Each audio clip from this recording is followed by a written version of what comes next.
in on your boy Mike Milton on the Pain and Purpose podcast. We're tackling some serious and hard conversations. A transforming process of converting personal suffering, trauma or hardship into a meaningful life mission. Increase resilience or service to others. That's right, service to others. It involves finding growth in challenges, turning wounds into strength, and using past struggles to help, mentor, or empathize with others. It's a purpose. It's a purpose. It's a purpose. Come check in on your boy Mike Milton on the Pain and Purpose podcast. We're tackling some serious and hard conversations.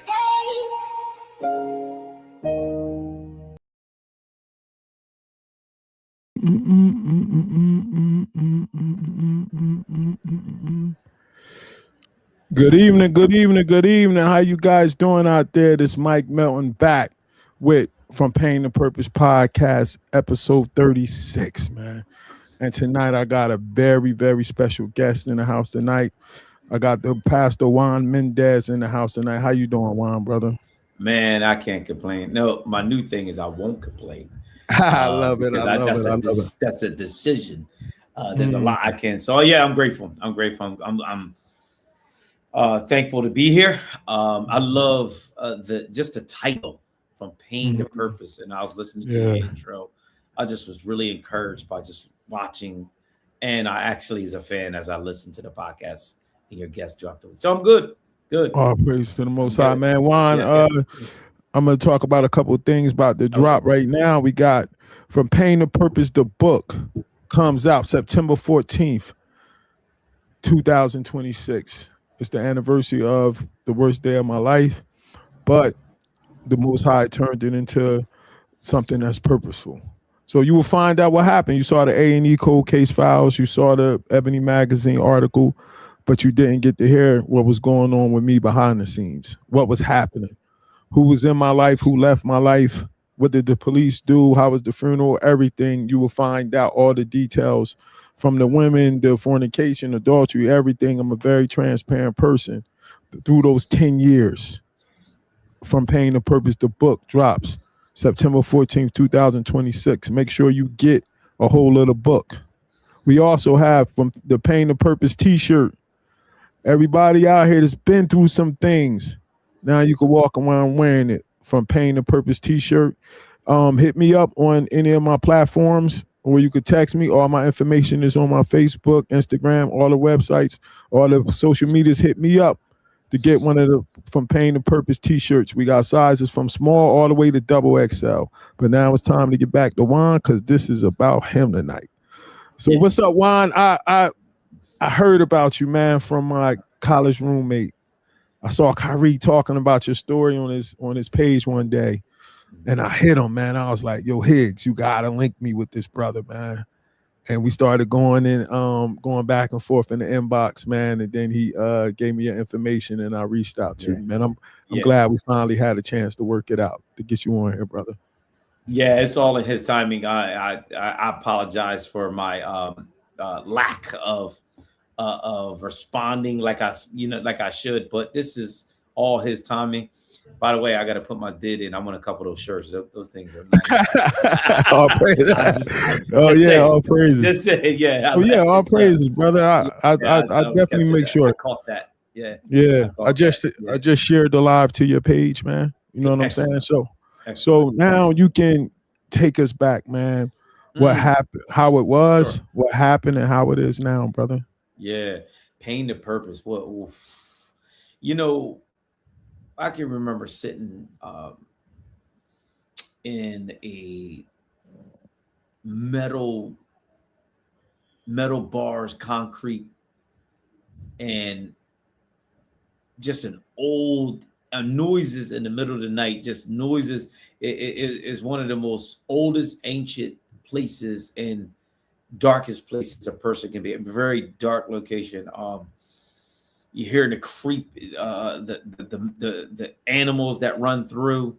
You hear you hear bars slamming, you hear screaming and yelling, and you just sit back and listening to this day in and day night, and you're thinking like, how does a person end up here? I mean, that's the question. Like people would ask that question. How does a person end up in a concrete jungle like that? That place was called Craft in Trenton. One of the most brutal. That place is not even open anymore, and I understand why. You enter a place like that, you don't even know if you're going home. This is a place that you think, all right, this is how it's going to end. And how does a young man end up in a place like that? You know, some people would, say a series of poor decisions. Others would say, a person filled with trauma, just living a life of dysfunction. Others would say, addiction, afflictions.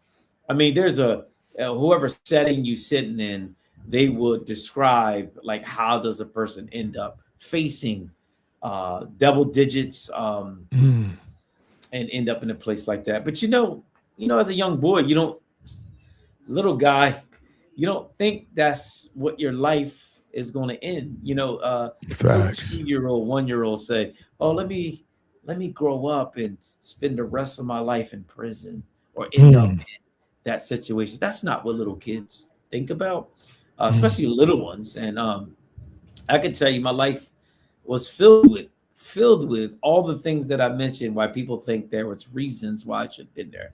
I grew up. The house was very dysfunctional. A lot of substance abuse in there. I remember as a 10-year-old boy, getting ready for school, and next thing the doors is getting smashed through on the hinges, and I come in and I'm waiting for my bus, and officers and troopers are just all around the yard, and I remember a state trooper looked at me and said, in 8 years, he said, I'm coming back to get you. Wow. And I was a little guy, and stuff like that, like sticks to you. And I remember, many years ago, many moons, I can remember saying, well, I'm going to give you a reason. I'm going to give you a reason. And as a young man, that thing seared in my head for many years. I'm going to give him a reason, and it's going to be a good one to come back and get me. And so that kind of sums up my younger years, my teen years, just getting involved with women I shouldn't be involved with, getting involved with situations that I shouldn't involve with, to begin to get myself into little legal actions, juvenile stuff, and just a dark path. My substance abuse didn't start yet, but I started, hustling.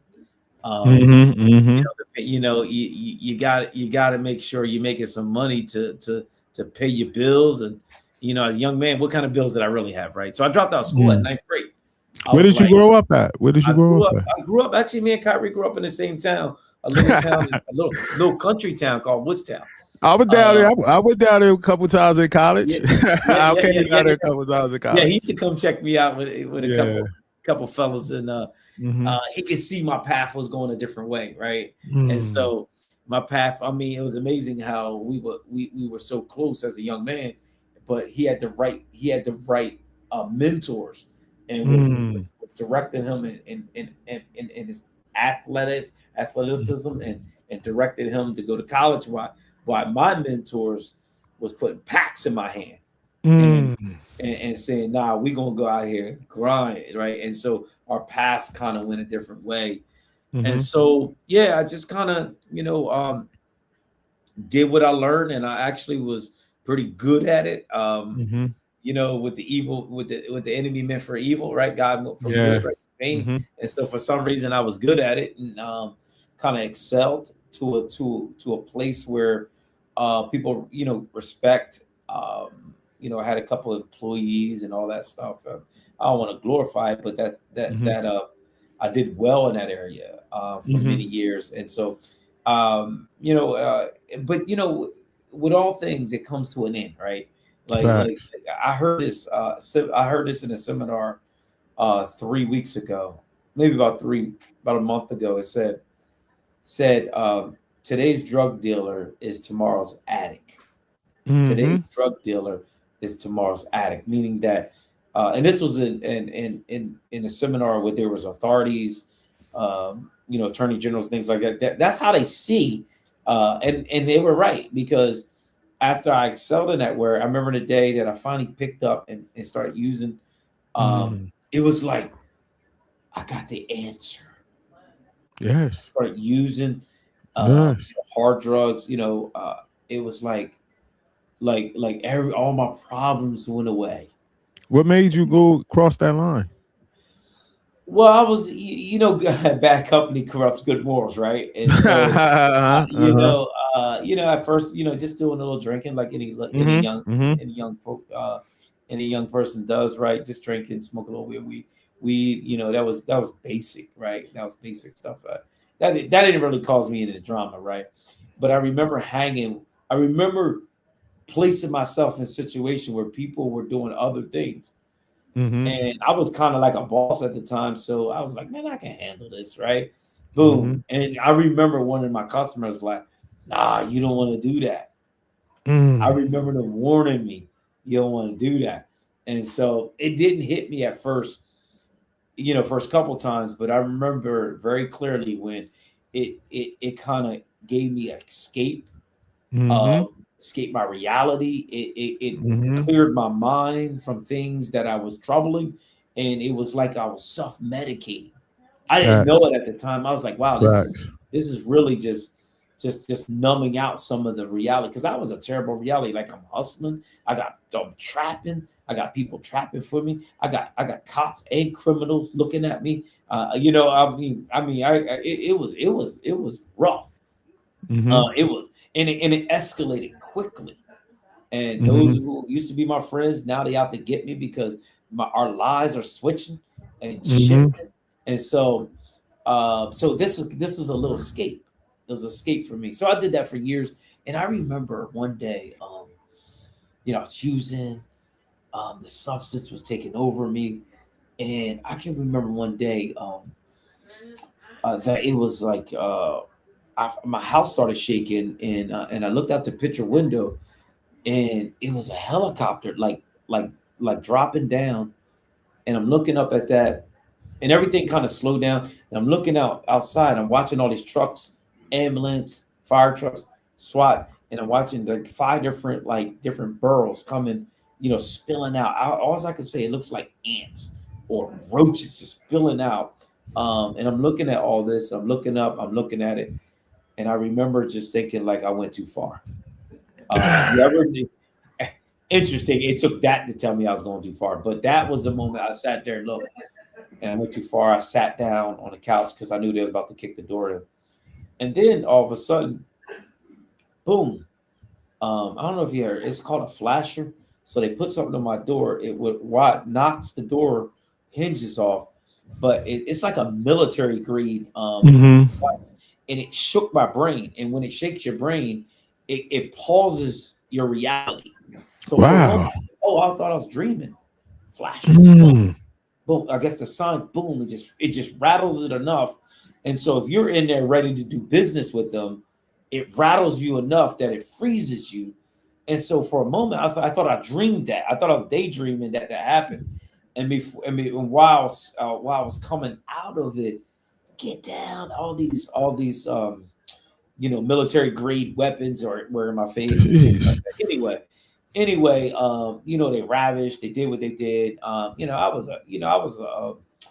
a menace. So I can't knock them. They doing their job, and they left me all kind of bloodied up. I can remember, my clothes. So, but in that, I went. They took me, got me incarcerated. That was the first time in that incarceration that I started thinking, there has to be something else in life, different than the way I was living. So that kind of woke me up, because all I knew was what I knew: grind to the bottom, grind or starve, like hustle, like ravish, like the pillage in the villages. You know what I mean? All I can remember, my addiction, the addiction to the drugs, the addiction to the substance, the addiction to to the power of addiction. I just knew that if I could put it in the most easiest way, like all I want to do is consume everything around me. Mm-hmm. That's it. Consumption. Money, women, like whatever it was, gambling, like everyone. I just wanted to consume it. We want the And dopamine. yeah, and the We want the dopamine. dopamine. Yeah, later on, I found out all those terms Yeah, about we what want was the going on, the dopamine. pleasure, those Yeah. pleasure points, and how the brain works, and how the flesh works, and it just really just honed in. I think the Bible talks about that we have members in our bodies that just is sin that just wants what it wants. And I didn't have the Mm-hmm. language. I didn't have the language then, but I can see I can see now what actually going on, how my body was working, how the chemicals working, how my flesh was working against me. But that was the first time I really start challenging a wake up call. Like, wait a minute, how am I? Is the way I'm living really going to be productive or produce anything, worthwhile, right? And it's almost like I was a waste of air. Wow. At that point, I was like, I was a waste of air. Like it wasn't even worth the type of living. And so that wake up call. So some people say, I got arrested, but the reality is I got rescued. I got rescued. Because when I went in there, first of all, I was clean because back in the day you couldn't get none of those. Now you can probably get some MAT, medical assisted treatment in there. Yeah. But for me, that was my detox. That was the time that I started. My head was clear. I think the Bible talks about being sober minded. It was not just sober. My mind was clear. I was becoming sober minded, starting to think. I said, is there something else? Started working out my physical, started getting my body together, all that poison. And so that poison was leaving my body. It was a chance for me to get in shape, start working out, working these things. So mind, body, and soul was being reborn, renewed in incarceration. So that was like a saving grace for me. It saved your life. Yeah, it saved my life through the system. It was enough to get me away. So that was my journey. That was the start of my journey in recovery. That was my clean time. And I wish I had enough there where I didn't have to, but I had a couple of hiccups along the way. Ended up going to a Christ Center recovery house. So all the stuff landed me in a place where it was like I needed Jesus in my recovery. So some people do recovery, some people are Bible scholars and they do Bible and they go to church. And I was in the middle of that. Like I needed to get my life right in recovery, but I found Jesus in my addiction. I found Jesus let me correct that. He found me. I did too. Yeah. I did the same thing. Yeah. Did the same thing. He found me after I did the 12 steps after step 5. Yeah. Oh, that's good. That's when I had my spiritual awakening, and that's when it changed me, bro. Yeah, you did the well, I think step 4 is the amends, right? You had to start making amends. Step 4 is you got to do I had to do a fearless more inventory in my life. Then step 5 Step 5, I had to admit to him, to my sponsor, and to God the exact nature of everything. There you go. Isn't that powerful? Because now you taking responsibility. That's taking responsibility. What? Like, Oh man. And to verbalize it. See, sometimes we want to tell God, and we want a quick pass. Oh, I'll tell you, God, I'll tell you. No. You got to sit in front of somebody. That's what. See, you understand that? While I try to tell people that when you sit in front of the other person, it humbles you. It humbles you because somebody else know everything about you now. Now the arrogance, the ego, everything's shattered. All right. You know what I mean? Everything is shattered, man. So go ahead, brother, because it's your show. And and why that's so good is because I'm a chess player, and I can walk up to a board and I can see things that the people in front of the board can see because I got a different perspective, a different visual, right? I'll come on the board, I can see real quick. I hate when somebody they'll come on the board and shake their head. The reality is they can see something different because they have a different perspective. And when you speak it to someone, and that's what I did when I went into incarceration. I said, hey man, the guy had a Bible open. I started opening my mouth, and they was able to share something that I couldn't see, like on that chessboard. Like I can see things that person, and we have blinders. And so when I started opening up, it kind of cut through like those blinders I had, because as human beings, like we don't see everything well rounded as we think we do. And when you have I love that you brought up the steps, because that means you got to get in the rooms, and when you're in the rooms, you got other people in the rooms that can speak into your current situation. So I had people just speak into, and I give them permission. I give them permission to speak into those current situation. And so that was my beginning of my recovery, incarceration, and then I submerged myself into like this and I'm gonna use the word immerse myself into like a Christian recovery community where they start speaking life into me. That's a blessing that that was a blessing. That was a blessing that he put you with them. It's interesting what you talked about, because I went to a meeting today at 9 in the morning. I took some of my kids from my job there, and we read this today. We was doing step 2 in 12 and 12, and this is one of my favorite paragraphs in this book, and you're going to be able to understand what I'm saying. It says, as material success founded upon us, no more than these ordinary attributes begin to come to us, we felt we were winning in the game of life. This was exhilarating, and it made us happy. Why should we be bothered with theological abstractions and religious duties, or with the state of our souls here or hereafter? The here and now was good enough for us. The will to win would carry us through. But then alcohol began to have its way with us. Finally, when all the scorecards read 0, and we saw that one more strike would put us out the game forever, we had to look for our lost faith. That's good. Boy, that hit deep. You get what I'm saying? Bottom out. Yeah.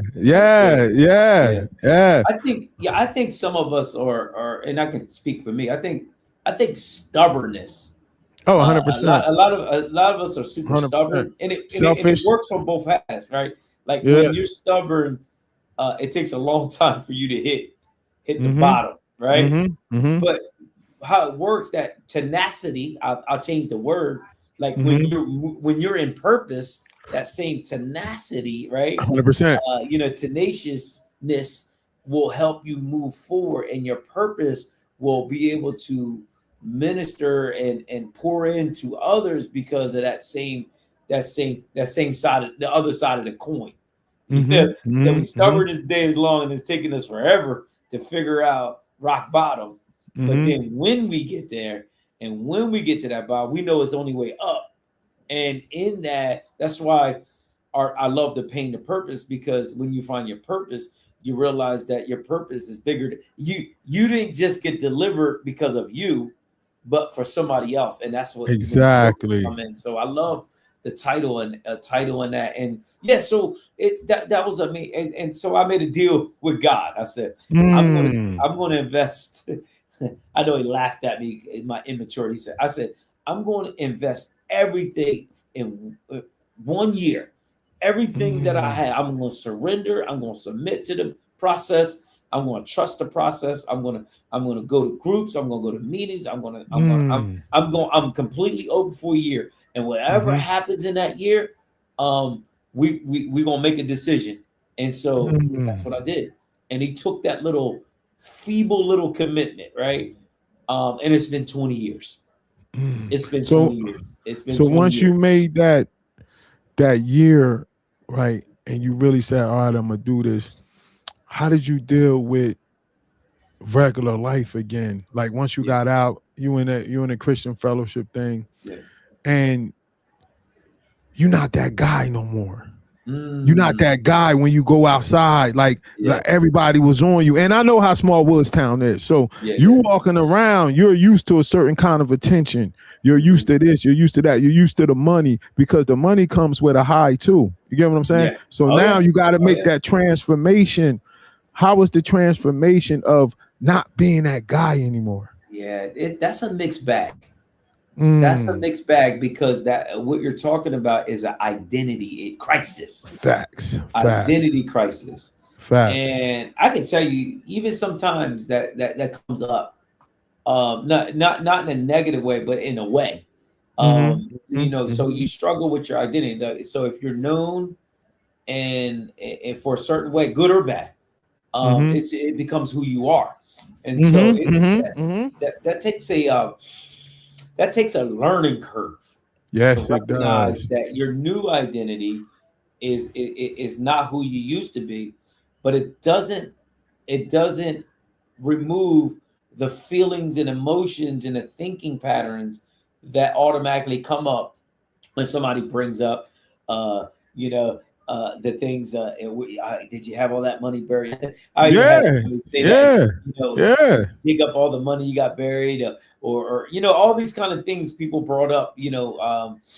That kind of reminded me of who I used to be. So how do you fight that? How do you fight that? Well, in the steps, there's a transformation that happens, right? Facts.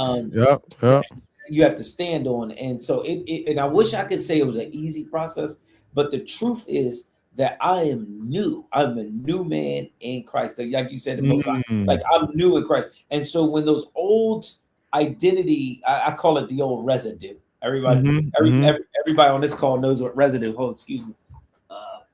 Everybody on this call knows what I mean residue. That means that little bit of stuff that kind of hangs around, right? So when that old residue kind of comes up and reminds you, the truth is. And I wish it was easy, but the reality is, as you grow, who you are today combats with that old thinking, that old mindset. So that was at first it was a lot more difficult, because I wanted to have a little bit of that fun identity.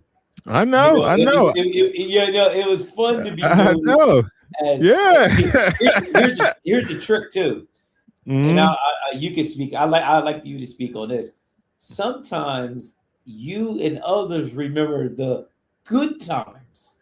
The war stories that we because we can't act like we didn't enjoy ourselves. You get what I'm saying? So we wouldn't have did it.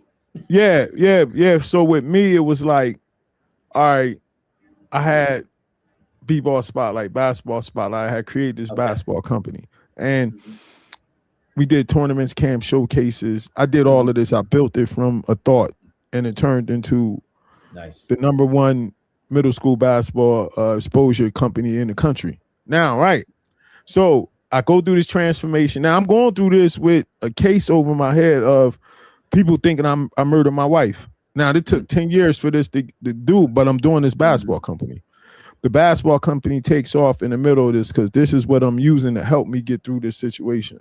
So I get to the end of it. I make my transformation. Then COVID hits. After COVID, during COVID, I found out I was an Israelite. So now I got a decision to make, because my tournaments is on the Sabbath. So now I got to make this decision of whether I'm going to obey the Sabbath or I'm going to keep doing these tournaments. So now at first I'm like, well, this is my only thing of income, this and this, blah, blah, blah. So I kept trying to do it. But then the Most High kept convicting me. So when it was time for me to make the decision about the Sabbath, I made the decision, but the fear wasn't about with the money I was going to lose. The fear was everybody knew me as Mike Melton B-Ball Spotlight. Who was I going to be now? That was more fearful than the income part. You get what I'm saying? Because I built this whole person. So now I was used to going to basketball events, and as soon as I walk in, people knowing who I am, asking for my opinion, this and this. But letting go of who that person was was tough. Now, the part you talking about, I really didn't have that hard of an issue of letting go that life of the partying, the women, the going to Vegas anytime I want, going to this island and that island, because once I saw who I was on that 4th step and did that 5th step, like I was disgusted, bro. And just looking at, but the other part of it, my change was so drastic and so fast, people thought I had went crazy. You get what I'm saying? Because I went from, even my therapist was like, I had many clients, because I had my spiritual awakening in rehab. So imagine I go off the rehab and I'm down there like 40 days. Okay. And while I'm down there, I have a spiritual awakening, and all I want to do is serve God. And then I come home. So now I'm this person that's thirsty, that's yearning to do everything God wants me to do. I feel like I owe him the world because he got me out of this, and he saved me out of this situation. He saved me from my sins. But everybody remember 40 days ago, I was this whole other person. Right. So now people looking at me like I'm crazy and like, yo, he must have lost his mind. What's wrong with him? Because the change was so drastic. Wow. But the most interesting part in that was, and you might can relate to this, like they wasn't calling me crazy like that when I was a raging drunk. Yeah, right. yeah. Irony. Irony. Yeah, right. You get what I'm saying? Yeah. What's going on? Yeah. You know what I mean? They wasn't saying that then. You know what I mean? Right. But, yeah. So how did? Go ahead. Yeah. No, I think you're on to something. You know, I could easily find a crew that want to do some dirt. Yeah. But when I wanted to get right, man. Yeah. I couldn't. The phones.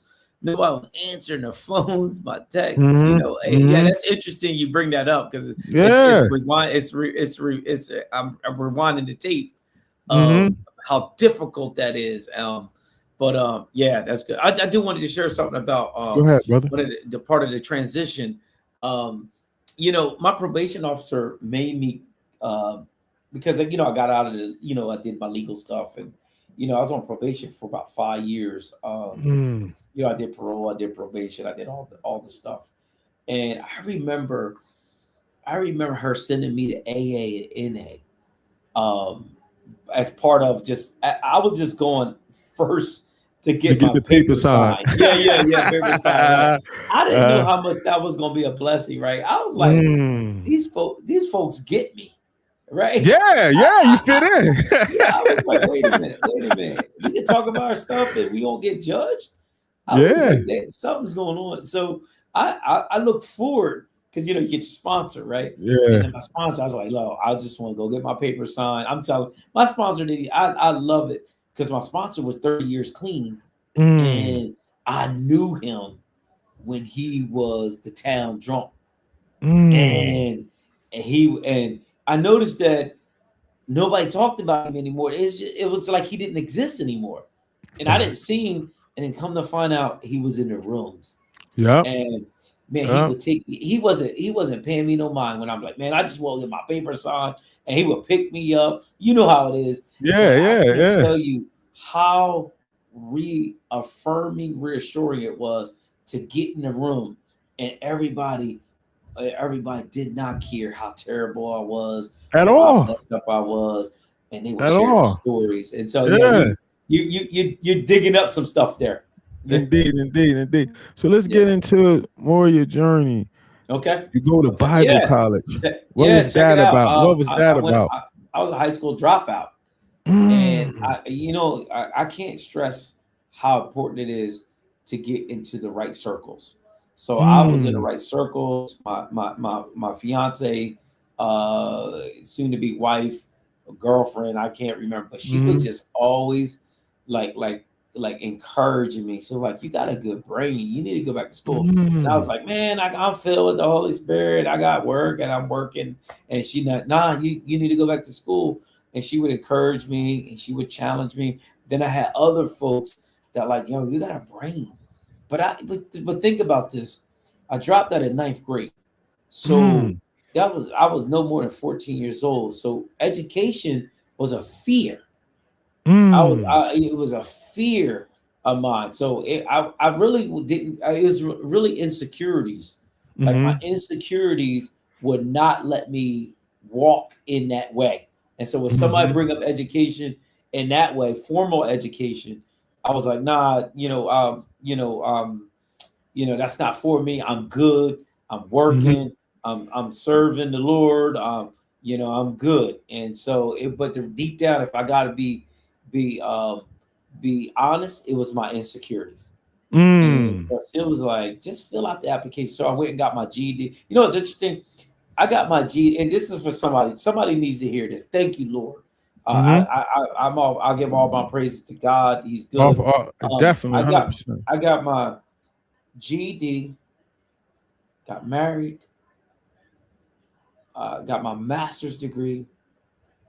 All the things in between, and got a director position within 10 years. All Wow. that All praises to the within Most High, 10 man. years, God was allowed me to in a home. Like we got a home. My wife and I. Mm. Mm-hmm. My wife. Actually, I married my wife, and she already just bought a home. So my first home. All those things within 10 years. People take a whole lifetime Mm-hmm. to do what God did in 10 years. 10 Mm. years from GED to masters, from single to married and children. I had children in between that, and home and all that stuff in 10 years. And so, like I said, like people 30, 40 years people take to do what God did in 10 years, the restoration, the restoring process. And so that's why I point everything back to the Lord, because there was no way I could have did that. I'm not smart Mm-hmm. enough. Mm-hmm. But he could take a high school dropout and put some letters behind his name. And so I give him all the glory when it comes to that. Yeah. So Speaking of college, the yeah, Liberty speaking, University, where I got yeah. the master's. Okay. Yeah. Speaking of the marriage, brother sent me the ask for the profile picture. The first one had the family, the second one with the wife. I know Yeah. you love this lady, man. So I gotta hear the story of like how did all this happen, man? Yeah. Where did you So take us there? Take us to that moment, man. yeah. So just like any other man, I made some hiccups along the way with the journey with choosing. But at this time, I was not looking for anyone. Mm. I was in a state where I was focusing on my own recovery, my own journey. Trying to become the best version of myself. So I was alone with the Lord. I was Mm. spending time with God, and then what happened was I started taking some counseling class, and here comes this beautiful young lady comes in class, and I look at it, but I wasn't looking, but you're not looking, but you look, you're not searching, but you search. And so I was Uh-huh. like, oh yeah. So what's interesting is one of my colleagues, when he was in class with us, taking some Uh-huh. counseling, we was going looking to be biblical counselors, and one of the colleagues said, "Hey, man, I the Lord gave me something," and just pointed to us. And I didn't even know this lady, and so and I think she was searching and looking for things in God as well. And I can remember her mentor telling her, "Hey, if you're looking for a man or a husband, or start looking for like-minded people.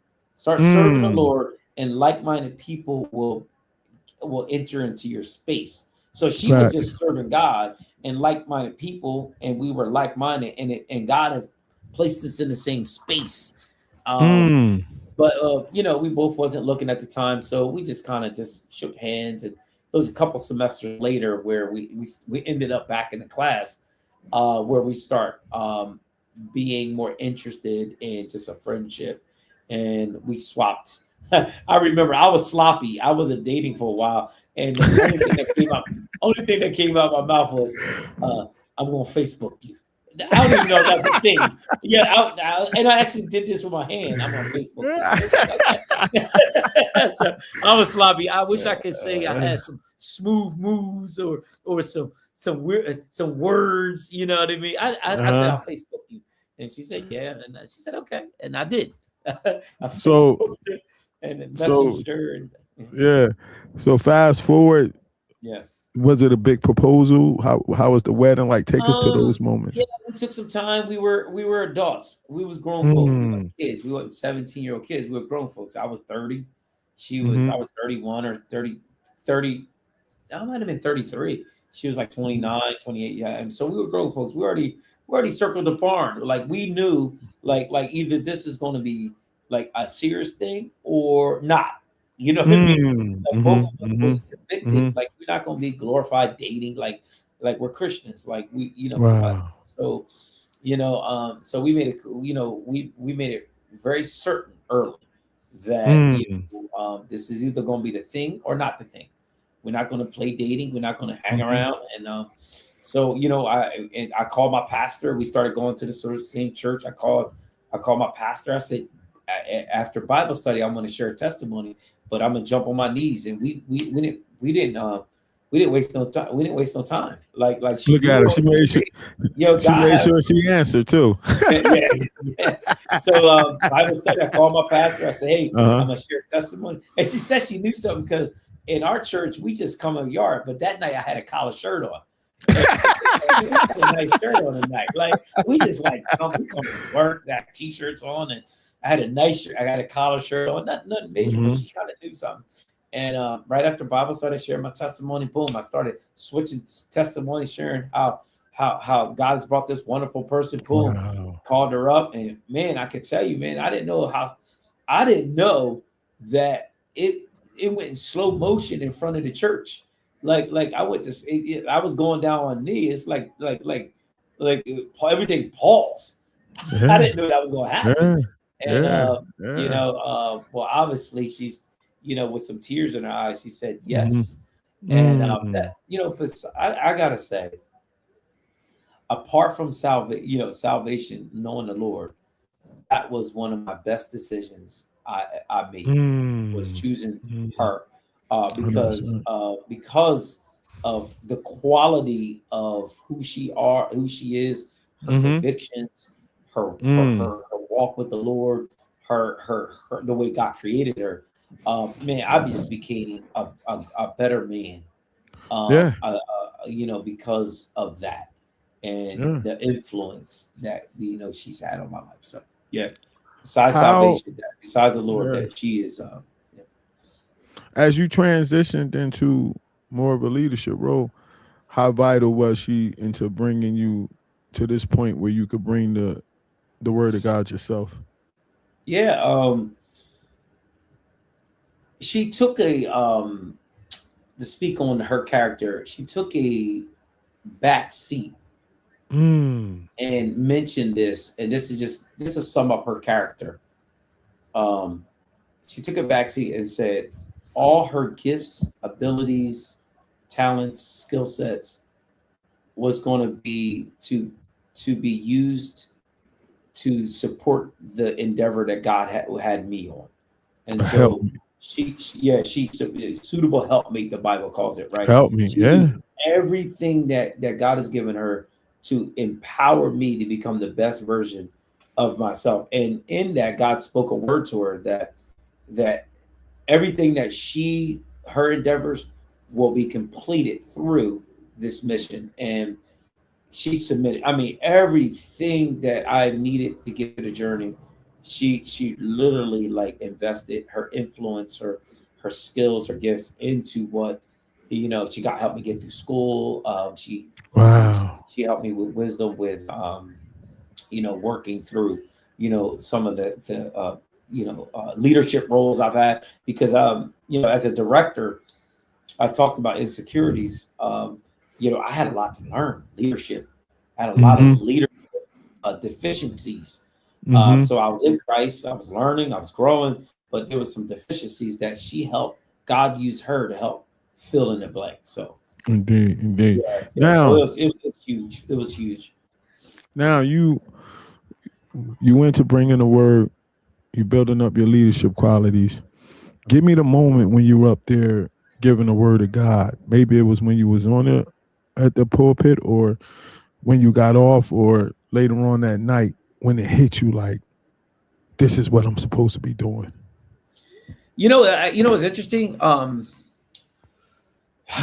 you mentioned that. My purpose is really to serve folks that been in similar struggles like myself. Facts. That's my purpose. Yeah. The platform is just a channel to serve folks that been through this. The pulpit is, for me, it's just a channel. It's like so everything I do, my purpose. Let's talk about my purpose. My purpose is very clear. It's very simple. I am to serve until the day I leave my last breath, folks that has similar addiction and afflictions. Talking like it, bro. You talking it, bro. That's my purpose. So whatever system, whatever platform I have, whatever opportunity I get, or whatever resources that is allotted to me, is to serve folks that has similar struggles like me. So every prison, the rehabs, school, the ministry, the organization, the pulpit, whatever it is, for the rest of my life, very clear, simple. So if it ain't serving somebody with similar addiction, affliction to me, it's not my platform. So it's very strategic. Yeah. Bro, you ain't got to tell me, bro. I was at the church I was at before I left. They used to go out. They used to do a lot of street preaching, and I would go sometimes, but I was always in the rehabs. I was always in the hospitals. With the, you know what I'm saying? I'm always doing the extra stuff at the job. I'm always doing that stuff. The praying with the adults downstairs with the kids. I'm into it, and nobody understands that when you're in that purpose of what he called you to do, there's no better feeling than that. When that spirit is flowing through you and you speaking, and that person you talking to, you see that is hitting them, and you like, and the Holy Spirit is doing the talking for you, and you like, whoa, you get what I'm saying? then that person comes back to you later on, and maybe like a month later, and you see that light went on in their eyes. And you know what I'm talking about, and they don't look. Yeah. You know, when somebody can take like one step in the right direction, oh man, you know what it does. Just one. You know, just for the day. Yeah. Just for the day. When somebody like when you can encourage and challenge and it lifts somebody up to take one step. To take one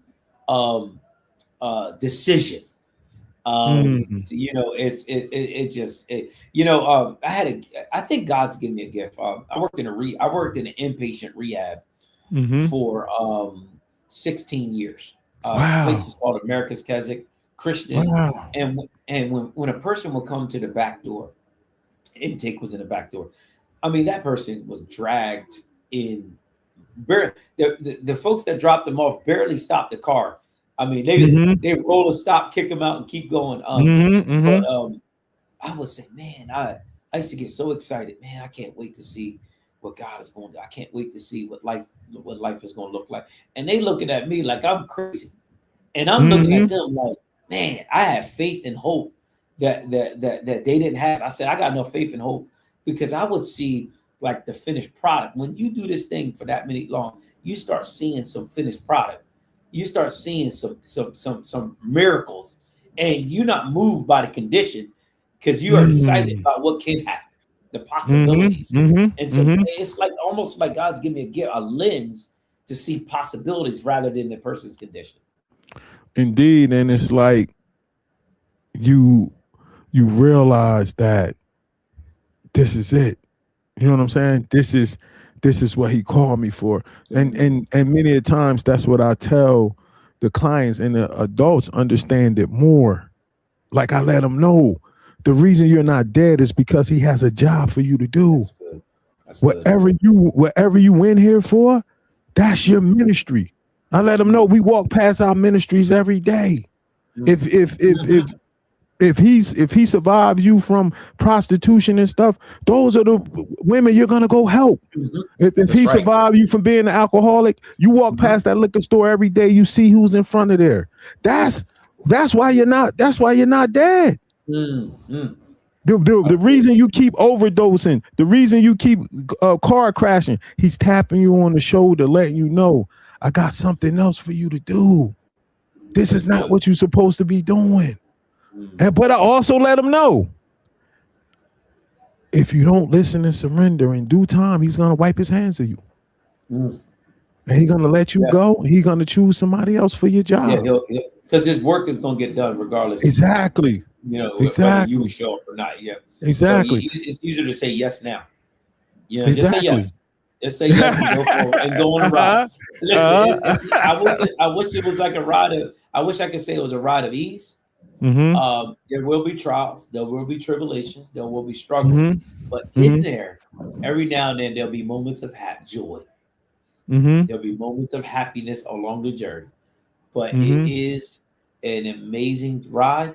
Lock in, stand firm, right? It's going to be a journey. Like I said, I've been on this journey for 20 years in my recovery since that day I committed, and I got amazing stories and testimony. One day I may write a book like you.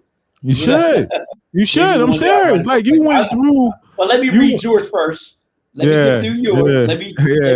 Let me get inspired. No, you're gonna do it because I had chapters and stuff like written out, like different things I was gonna do, and so I started doing this podcast and I was doing some stuff, but I would never fully devote my time to it. And I'm gonna hook you up with the same people I got hooked up with. So I had a guest. Her name was Yvette. And I told Yvette, she had told me that she had her book, and I told her I was gonna get a copy of it, this and that. So we promoted her book on the podcast, and I let her know that what I was doing with my book. Like, I got some chapters done, and she know my story because I tell her when I go to the meeting. So she like, no, you're gonna get that done now. When we get off this phone, I'm gonna give you all the information you need to get this done. So a lot of people say that a lot when you doing this kind of stuff. You get what I'm saying, bro? Soon as we click off the stream, she hits me up. She gives me all the people that I need to talk to. Then she had them contact me. So now the lady that she hooked me up with, they took everything I had, and what she did for me that was dope was she said I had a deadline every week. You get what I'm saying? So every week I had a homework assignment of what I had to write. But the fact that I had to report to her every week, it made me knuckle down and do it. You get what I'm saying? So then they took everything I wrote out, and then they rewrote it, like shaped it like an author.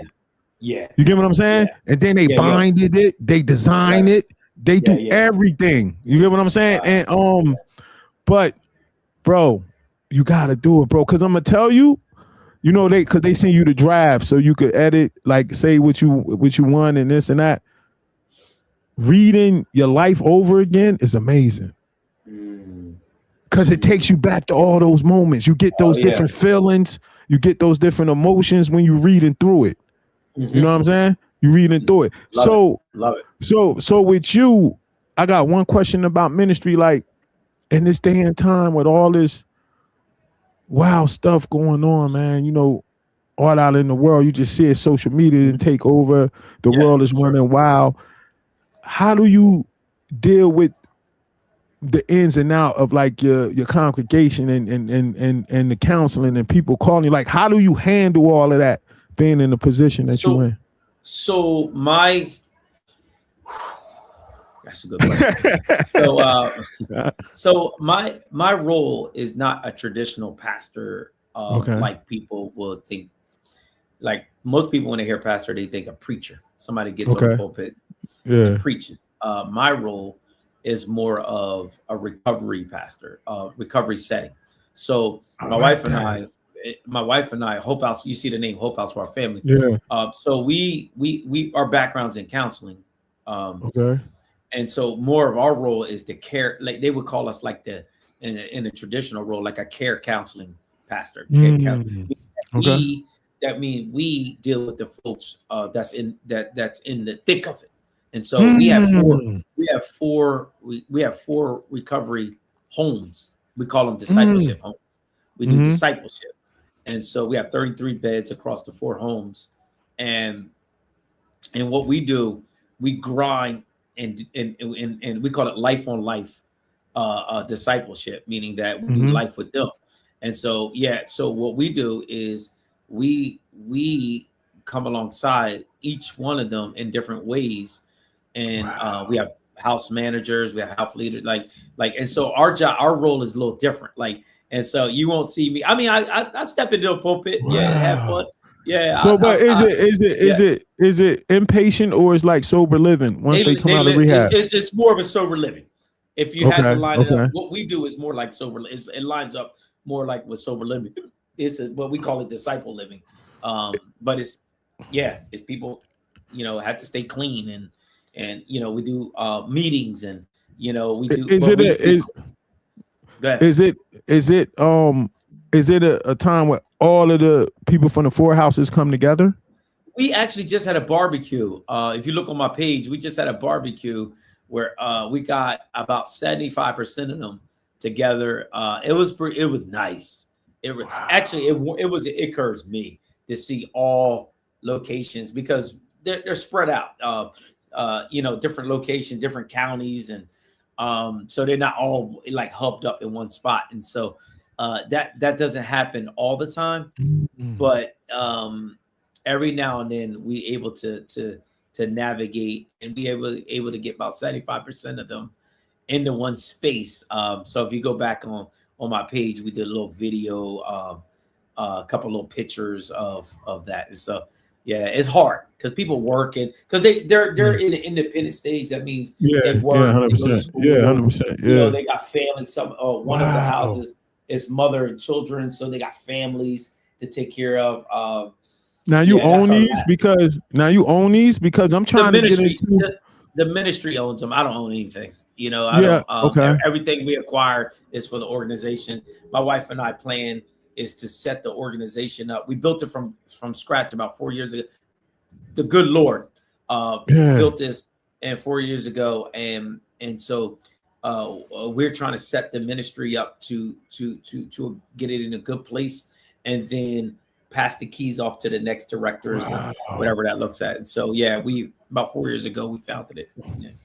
So because this the road that me and my wife trying to go down next. This is the next project we're trying to work on, these kind of houses. You get what I'm saying? So that's why the Most High had this happen for me to be able to talk to you. So we're gonna definitely talk offline. We actually became consultants, and we work with a couple other organizations to get them up and running and get them established. And because there's a lot of different blueprints you can go.